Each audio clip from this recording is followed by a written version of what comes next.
Je le disais au début, la parabole du Fils prodigue, c'est la parabole la plus touchante, la plus éclairante, la plus lumineuse sur la miséricorde de Dieu.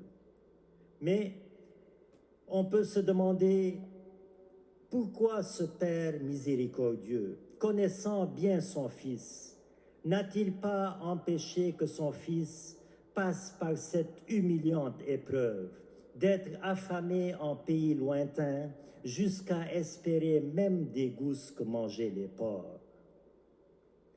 Pourquoi ce Père miséricordieux, dans son amour prévenant, n'a-t-il pas épargné à son Fils cette douloureuse épreuve?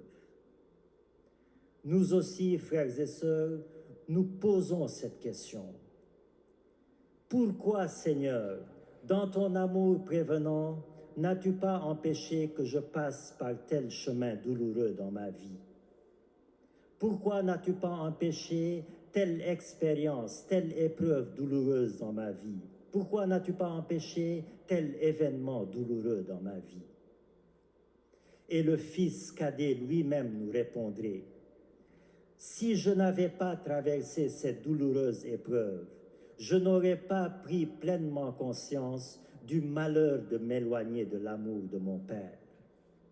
Si je n'avais pas connu cette misère d'être affamé jusqu'à espérer des gousses que mangent les porcs, je n'aurais pas pris pleinement conscience de l'abondance de pain dans la maison de mon Père.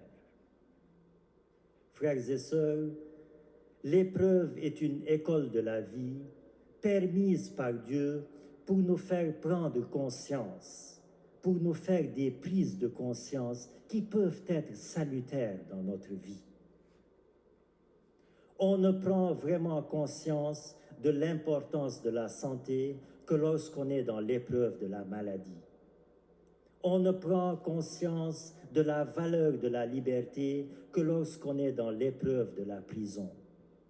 On ne prend conscience de l'importance de l'air que quand on est au bord de l'asphyxie, etc., etc. À quelque chose malheur est bon, dit l'adage. Dieu n'empêche pas les épreuves dans notre vie pour qu'on prenne conscience justement combien nous avons besoin de Dieu, combien son absence nous est préjudiciable, combien son amour nous est vital, car laissés à nous-mêmes, nous succombons dans nos épreuves. Dieu nous façonne dans les épreuves pour nous faire grandir dans son amour. Dieu nous émonde dans les épreuves, comme les sarments sur la vigne, pour nous en faire sortir purifiés et affermis dans son amour. Voyez, la piqûre du médecin, elle fait mal, mais elle guérit. De même, nos expériences douloureuses nous font mal, mais elles peuvent se révéler salutaires dans nos vies. Mais bien sûr, après l'épreuve, c'est la joie du retour du Fils cadet.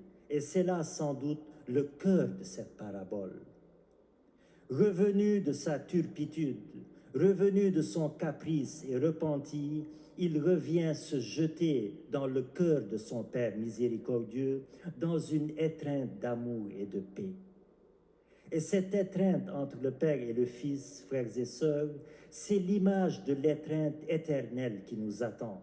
Lorsque nous aussi, revenus de notre pèlerinage souffrant de ce monde, nous allons nous jeter dans les bras miséricordieux du Père, dans une étreinte éternelle, dans une joie éternelle qui va effacer tout souvenir de peine, de douleur, de souffrance, d'épreuve, etc.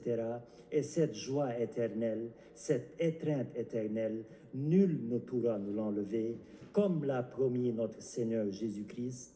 Et à travers cette magnifique parabole, nous renouvelons aujourd'hui pour lui et notre amour, et notre foi, et notre espérance. Amen.